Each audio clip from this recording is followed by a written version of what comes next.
안녕하세요. 이번 영상은 명도소송에 관하여 이야기를 해보려고 합니다.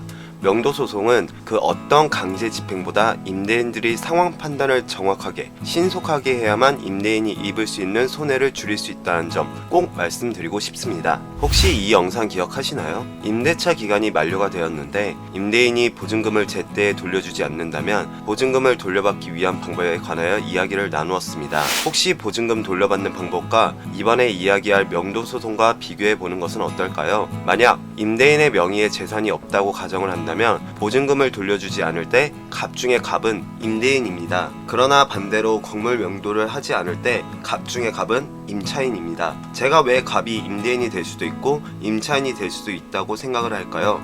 혹시 이런 제 생각에 동의를 하시나요? 만약 동의를 못한다면 이번에 이야기할 명도소송에 관한 이야기를 들어보신다면 그 생각이 바뀌지 않을까 라는 생각을 해봅니다. 이런 말이 있죠. 조물주 위에 건물주, 조물주 위에 땅주인, 갑 중의 갑은 임대인이고 임대인은 무소불위의 권력을 가졌다고 표현을 합니다. 또한 많은 부동산을 소유하는 것이 범죄자 취급하는 사회 풍토까지 있습니다. 그러나 명도소송에서는 대책 없는 임차인 때문에 임대인이 이러지도 못하고 저러지도 못하는 임대인들도 많이 있습니다. 명도소송에서 가장 어려운 것은 명도소송이라는 절차가 아닙니다. 바로 명도를 하지 않는 경우 강제적으로 명도를 할 수밖에 없는 명도 집행이 가장 어려운 부분입니다. 명도 집행도 상가인 경우가 어렵지 아파트, 빌라, 주택 등 다가구 주택, 다세대 주택인 경우에는 다소 욕설이 오갈 수 있지만 큰 사회적 이슈가 될 만큼 명도 집행이 어려운 것은 없습니다. 문제는 상가인 경우입니다. 최근에 저희가 진행하고 있는 사건을 예를 들어보겠습니다. 임대인은 이름만 들어도 알 수 있는 대기업입니다. 대기업 소유의 부동산이지만 그 부동산은 신탁업자가 관리하고 있습니다. 임차인은 카페 및 식당을 운영하고 있으며 처음 임대차 계약 체결 시 보증금을 지급하고 임대료를 처음 2달 동안만 지급을 하였습니다. 그 이후 임차인은 임대료 및 관리비를 1년 넘도록 지급하지 않았습니다. 임대인은 임차인을 명도하기 위한 방법으로 명도소송이 아닌 제소전화회를 작성하자고 제안을 하였습니다. 제소전화회 주 내용은 제소전화회 결정일로부터 3기 연체가 되면 명도를 하겠다는 내용이 주 내용입니다. 그러나 임차인은 제소전화회 결정이 되고 나서도 1년이 다 되어 가도록 임대료 및 관리비를 지급하지 않고 있습니다. 만약 이 영상을 보시는 분이 임대인이라면 어떠한 선택을 하겠습니까? 만약 제가 임대인이라면 저는 명도 강제 집행을 진행을 했을 것입니다. 그러나 저와 달리 많은 임대인과 건물주들은 명도 집행을 하는 것을 망설이고 있습니다. 명도 소송을 하는 것보다 또는 명도 집행을 하는 것보다 임차인에게 이사 비용을 지급하거나 또는 미납 임대료, 감면 등을 통하여 임차인이 자발적으로 명도를 한다면 또는 자발적 명도를 할 수 있는 그러한 방법이 있다면 많은 임대인은 임차인의 요구를 들어주거나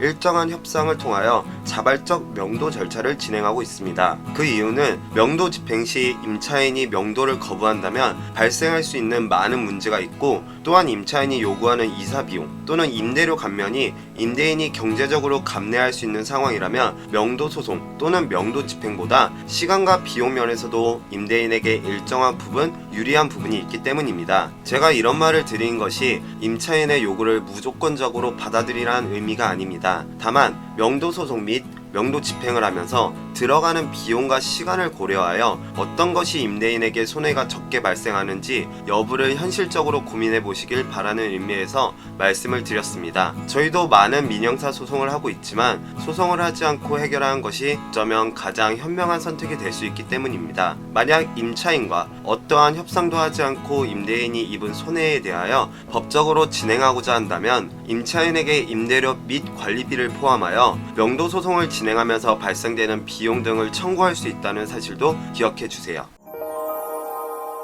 이제 본격적으로 명도소송과 명도집행에 관하여 이야기를 해보겠습니다. 명도소송에서 가장 어려운 부분은 상가집행이라고 말씀을 드렸습니다. 만약 임대차 계약이 해지 후에도 나가지 않는 세입자가 있거나 경매 절차에서 낙찰받은 건물의 대항력을 갖추지 않은 점유자가 퇴거하지 않는 경우에는 명도소송 제기 후 집행관과 인력 등을 동원해 강제집행으로 퇴거시킬 수 있습니다. 명도소송을 제기하기 전에 기억해야 되는 것이 바로 점유이전 금지 가처분입니다. 됩니다. 현재 점유하고 있는 사람이 누구인지 알고 있고 추후 명도 소송이 끝나고 강제 집행을 실행할 때까지 점유자가 변경이 되지 않는다면 부동산 점유 이전 금지 가처분이 필요 없지만 악덕 임차인의 경우 임대인 모르게 전대차 계약을 체결한 경우 또는 임차인과 결탁해 새로운 사람이 점유하도록 하는 경우로 명도 집행을 악의적으로 방해하는 사례들이 있습니다. 즉 명도 소송을 할 때 현재 점유하고 있는 점유자들을 특정해야 하는데 아무리 임대인이라고 하더라도 임차인이 거주하고 있는 부동산 또는 상가에 대하여 실질적으로 임차하고 있는 점유자가 누구인지 확인하기 어려운 경우가 있습니다. 만약 계약자가 아니고 제3자가 점유하고 있다면 반드시 계약자 또는 제3자를 상대로 부동산 점유이전 금지 가처분 신청을 하셔야 합니다. 부동산 점유이전 금지 가처분은 명도 소송을 제기하기 전 또는 동시에 신청하는 것이 일반적이며 신청 후 법원에서 가처분 인용 결정이 내려지면 집행관을 통해 건물 내부의 점유를 이전하지 말아야 한다는 것을 알리는 내용과 가처분 딱지를 붙이게 됩니다. 만약 임차인 또는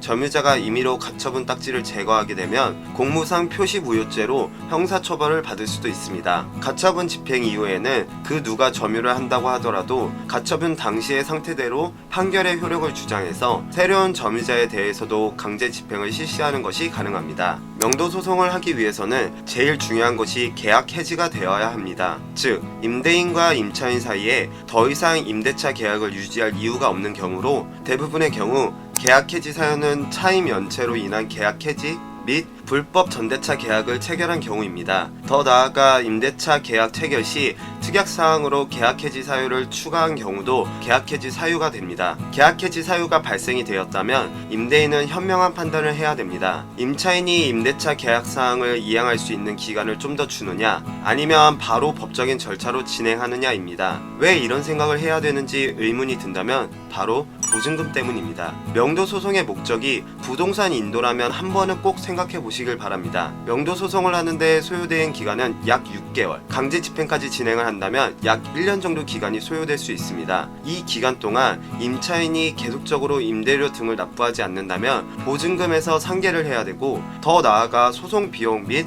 강제 집행 비용 등도 상계를 해야 됩니다. 그러나 다행스럽게도 보증금이 남아있는 상황이라면 임차인은 남은 보증금이라도 받기 위하여 임대인과 어떠한 협상을 할 수 있지만 만약 받을 보증금이 없다면 명도 집행을 하는데 어려움이 있을 수 있습니다. 명도를 거부하고 있는 임차인이 있다면 임대인은 손해만 볼 수 없습니다. 임대인은 임차인이 명도를 하지 않음으로써 발생하는 손해를 임차인에게 선고할 수 있습니다. 즉 임대인이 임차인을 명도하기 위하여 진행하는 명도 소송 비용, 강제 집행 비용은 당연히 청구할 수 있으며 임차인이 부동산 점유를 하고 사용을 하면서 얻은 경제적 이득이 있다면 이는 부당이득에 해당이 됩니다. 또한 점유를 하면서 임대인에게 손해를 입혔다면 임차인은 임대인에게 손해배상을 해줘야 됩니다.